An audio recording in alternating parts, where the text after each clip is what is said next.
Most people assume that a mother's firstborn is her most loved, that the child she suffered for first, the one who changed her body, her dreams, her entire life, would hold a permanent place in her heart that no one could touch.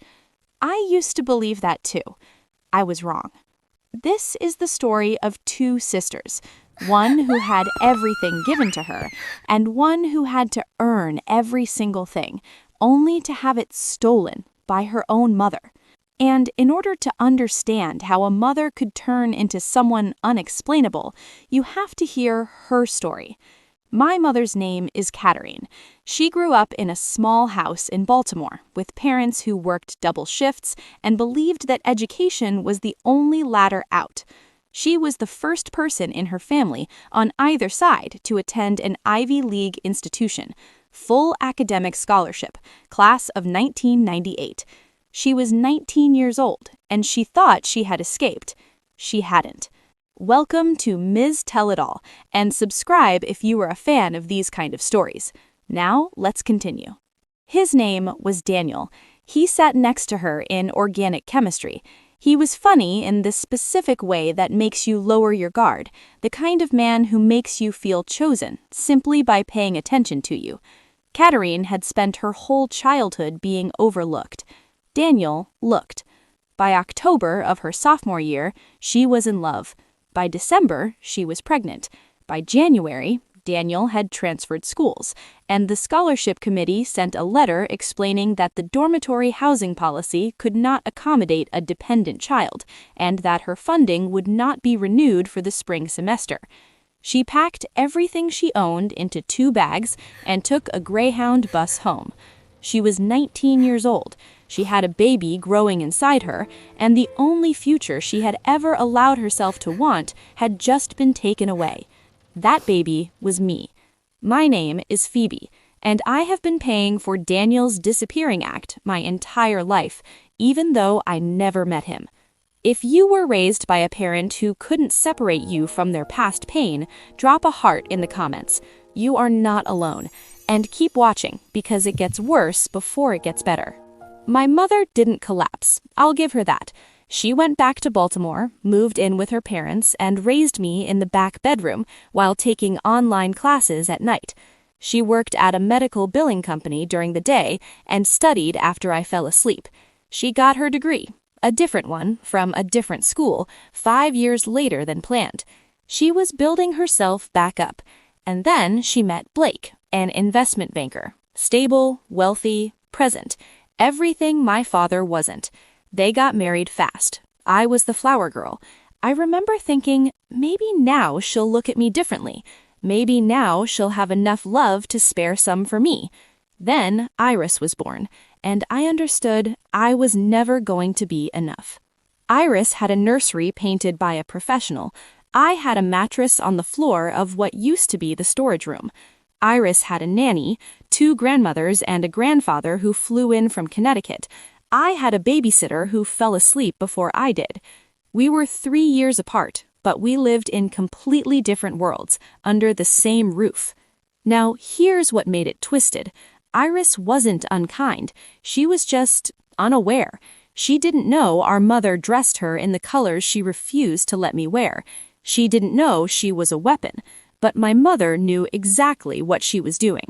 Let me walk you through what growing up in that house actually looked like. Every September, my mother took Iris shopping, Nordstrom, sometimes Bloomingdale's.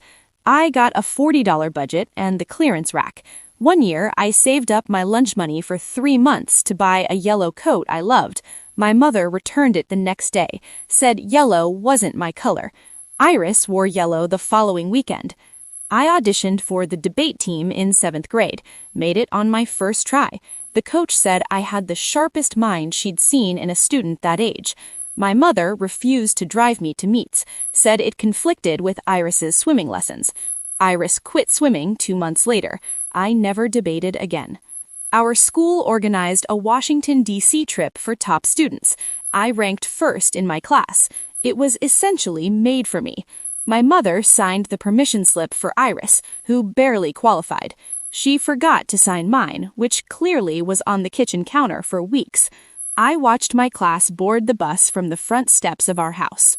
Blake was the one bright light. He noticed me. He came to my science fairs. He framed my academic awards in the hallway. He called me the brains of this operation and meant it warmly. My mother hated it. Whenever Blake praised me at dinner, she'd pivot immediately to Iris. But did you see Iris's painting? Iris made the cheer squad. Iris has such a gift for people. It was subtle, exhausting, relentless. She was training Iris to see me as competition and training me to feel guilty for excelling. I got into the same university my mother had attended, full merit scholarship, on my own, just grades and grit and a burning need to prove something. My mother cried at the dinner table when the acceptance letter arrived. I thought, finally, she's proud. Iris applied to the same university the following year. Her grades were average, her test scores were lower than the school's published median, her personal essay, which I later found out my mother had heavily edited, was about the power of family support. She was rejected in the regular admissions cycle.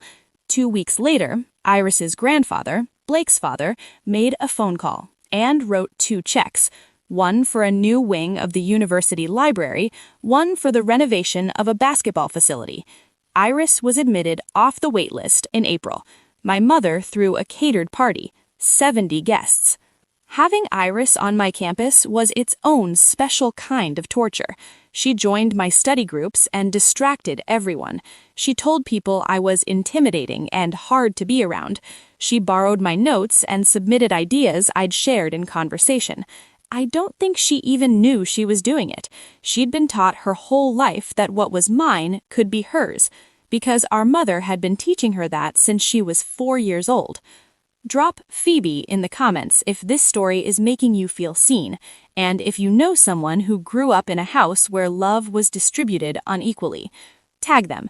They need to know they're not alone. Subscribe so you don't miss what happens next. After graduation, Blake sat me down in his study. He had a glass of water waiting for me. He always remembered I preferred water to coffee, the kind of small thing that had kept me tethered to that family for 22 years. He said, "Phoebe, I've been watching you your entire life. I want you in the business, analytics division. You would want it within 3 years. I'd stake the company on it." I said yes before he finished the sentence. I should have known my mother was already 3 moves ahead. The first month was extraordinary. I restructured the client reporting system, flagged 2 significant inefficiencies in the portfolio management process, and drafted a growth strategy that Blake called the clearest thinking he'd seen on his desk in a decade. In the second month, Iris joined the company, and in the third month, things began to change.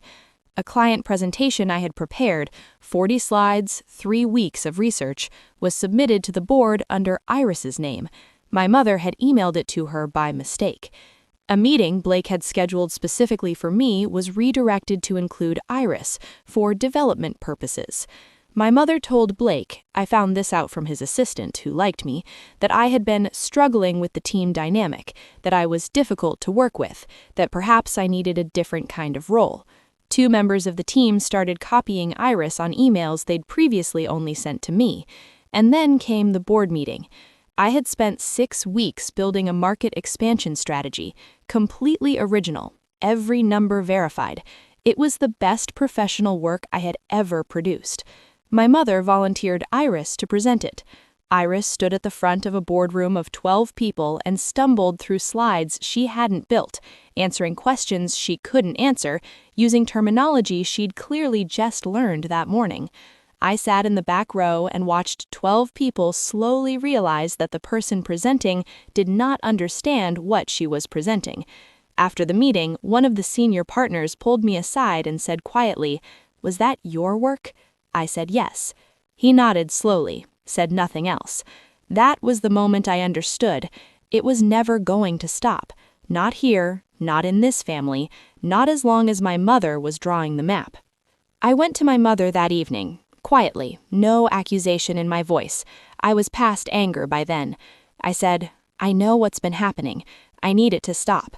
She looked at me for a long moment. Then she said, "You've always been so sensitive, Phoebe. It's your greatest weakness." I looked at the woman who had carried me for 9 months, whose failure I had been born into, whose grief had been aimed at me for 22 years like something slow and invisible that poisons the water, and I said, "Goodbye, Katarina." First time I ever called her by her name, last time I ever asked her for anything. I want to be honest about what came after because most stories skip this part. What came after was not a montage of triumph. It was 6 months of therapy before I could talk about my childhood without my chest tightening. It was learning to receive a compliment without immediately waiting for the punishment that followed. It was building a business, a consulting firm, one client at a time, without a family name to open doors. It was hard. It was lonely in a specific way that only people who've left something toxic can understand, because you grieve it even when you know it was destroying you. But slowly, it worked. Blake calls me, separately from her. He always ends the call the same way. "I'm proud of you, Phoebe." Every time, like he knows I need to hear it more than once. My firm is doing well. I sleep through the night now. That took a long time.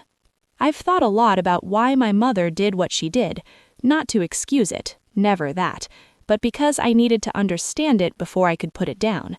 She was 19 years old when her entire future was dismantled by a man who never suffered a single consequence.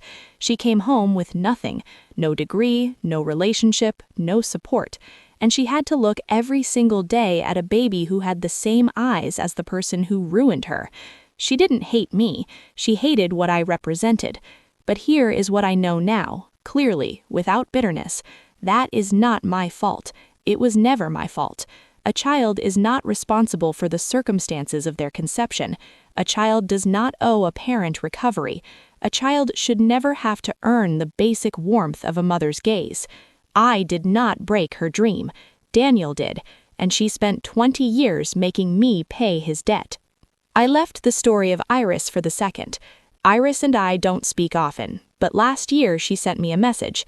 It said, "I'm starting to understand what happened between us. I'm sorry I didn't see it sooner." I didn't respond immediately. I sat with it for 3 days. Then I wrote back, "I know you didn't know. I've never blamed you." And I meant it. She was just another child in that house trying to be loved. We both were. If you grew up in a home where love had conditions, where you were compared, competed, minimized, and made to feel like too much or never enough, I want you to hear this. That was their failure, not yours. You were never the problem. You were just the child. And you deserved so much better. So did I. We both still do. If this story moved you, if it touched something real, comment "I see you" below. Share it with someone who grew up feeling invisible. Subscribe for more stories like this, and if you have a story you want told, send it in. The link is in the description. Every story deserves a witness. See you next time.